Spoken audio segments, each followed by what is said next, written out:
Hello and welcome back to chapter 3, lecture number 15. So we ended up with this model and we do a quick review to show you what we have. So let's go to the wireframe mode, edit mode. Let's go solid. So we have this gate, we have this extra piece of brick on the right, and we have some extra details on the sides to give the brick, when we add that displacement, some extra roughness look. And I have to say that here on the front, I forgot to add some details. So there is no, it's very flat. So what you can do, you can still make some improvements. So let's select some of these and press G. Z, and some of these, just a very small detail. I think it will increase the looks of this wall. Yeah, and on this part as well. GZ. All right, well, that's it. Enough fixing. So I like to switch from Workbench back to the Eevee render engine. In the previous lectures, we worked with cycles to make the sphere, but now Eevee will work out to have a quick output of the material looks. So we go to the Material tab, select it, and select Sphere Material. And it needs some time to calculate this because we now go in real time, and Blender needs to process all the information. And because we made some adjustments, we need to, I think, make a new cube map to fix these adjustments. But first, let's take a look of what we have. We go to the render panel. And there we go. So you can see the plaster and the bricks. Yeah, the sandstone bar is not visible, and that's because when we go to the UV map, it doesn't have the sandstone coordinates. So we need to fix that as well. And I want to decrease the amount of plaster because there is way too much plaster right now on the wall. So just to be sure, I like to do a recalculation on the cube projection because I made a change on top. So, and you can see now the real-time input on I think the bricks are still too big. So we have something like this. Yeah, looks good to me. Looks good to me. So I like to lower the amount of plaster on this wall. So we go to the shading tab.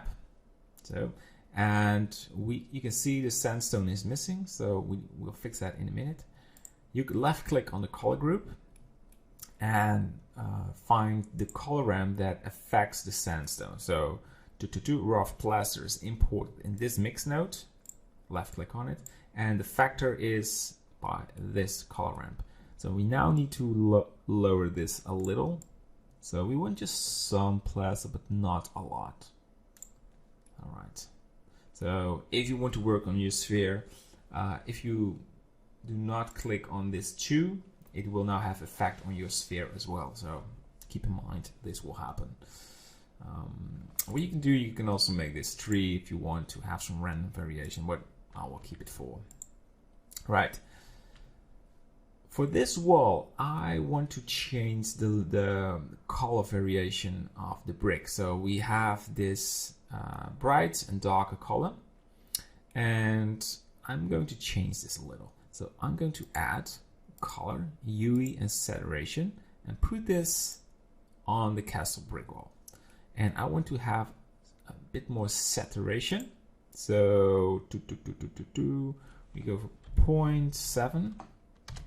Yeah, so it's more brightened, and I want to change the amount of bright bricks. How it is right now. So we now have a scaling of 4, so decreases to 1, and a bit less. And it's maybe hard visible. And what you can do to have a good visibility of where this texture is applied, you go to this texture, just turn it off, and now it will display a green color, and you can see exactly where your color is displayed. So I want not that much of green. Yeah. Now I have to repeat it. Values are just values. So if you find something you like, it's your artist impression on the wall. You see, now I look at it, I think, well, just went a little more. There are always students who say, why you don't have your values in front of you to speed up the modeling? Well, it's just because every model is different. So that should not be a good decision to do. All right, I think we're doing well. So we have the brick wall, we changed the color, we changed the plaster, and now I like to add the sandstone. There we go. And we go to the edit mode, UV editing, and scale it so it's not there anymore. Of course, I want some of the sandstone. I want something on the bottom and on top. So that's what we're going to do right now. So we go to the edit mode again, go to the wireframe mode. Let's go to the vertex mode and select the bottom part.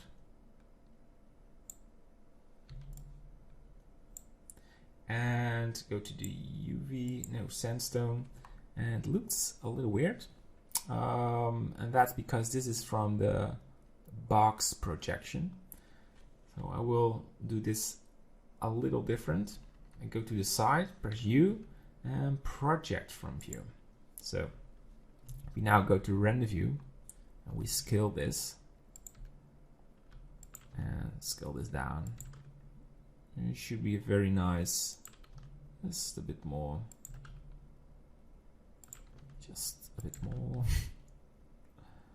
Okay, cool. Yeah. I like how this works because it's nice to have bricks and a transition to sandstone. And to me, this wall looks very bright, and that's probably because of the world 0.2. Yeah, much better. Look at that. Good.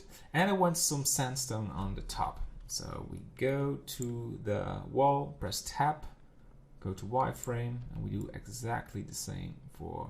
I want to have this part selected. Let's go for this part. Go a little bit to the side, press U, project from view in sandstone, and go to the render view, use size this, and put these where you want them.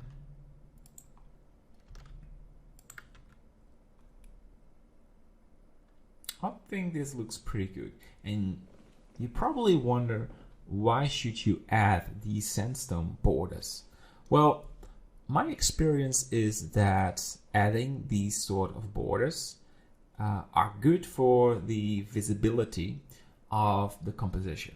So let's say I do not add these sandstone borders, then it will be a very bricky wall. But because I now have added some of these sandstone borders, it breaks the image. Or you say it's not that bricky anymore. So there is some variation, and that's good for the eyes. So that's the only thing I can say about it. It's good, but try something else if you want. Right, so we changed the color.